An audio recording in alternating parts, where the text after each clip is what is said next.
my name is Katherine Parker, and here's my application for the Find a Way Scholarship. So for my first photo, my creative inspiration with this was just me trying to figure out how to make a heart out of braiding. That was pretty much my inspiration, was just wanting to do it, and I just took a leap of faith and went and tried to do it. The second one is of my sister, and she wanted to have her hair up for her Christmas program, and she wanted something fun, and so I really like bubble braids and braids, and so I thought it'd be fun to do like a zigzag part and then have the two ponytails with the bubble braids and braids coming out. My third one is box braids. They're French curl braids, and my inspiration behind this is actually from a friend. She wanted me to do them on her hair, but I had never done them before, and so I took the opportunity to do them on my mannequin for the first time, and I think they turned out pretty good, and that was pretty much my inspiration from it.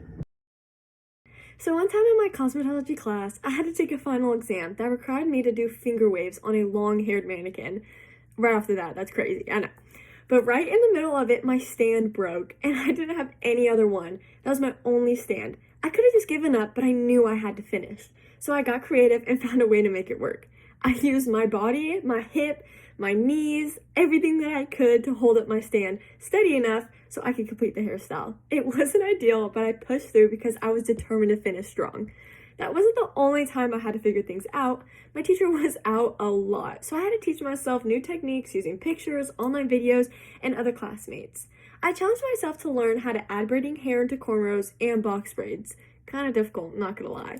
Even when it felt frustrating at first, I've always had to juggle long school days, work, and hair to make sure that I stayed focused on my goals. A lot of students would give up or not even try, but I always tell myself, even if it's not perfect yet, I'm going to finish.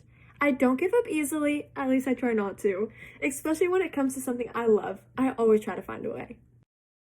Having a find a way attitude is one of the most important things I can bring into this career. In cosmetology, you're not always handed perfect tools, ideal conditions, or even a clear answer. But that doesn't mean you give up. You work with what you got and you keep learning and figure it out. I want to be known not just as someone who can do great hair, but someone who shows up and gets it done. And this is for my clients as well as a friend. If I don't know how to do something right away, I don't panic. I research, I practice, and I figure out what's possible. If I'm still not 100% sure, I'll be honest with the client and work with them to find a solution. I'm not just going to stand there stuck like a brick wall. I'm going to find a way forward. That mindset will help me go far in this industry because trends, techniques, and clients' needs are always changing. If I can stay open, adaptable, and determined, then I'll be able to grow and help others feel confident and cared for along the way. Thank you so much for considering me. I'm excited to grow and give back to the beauty industry.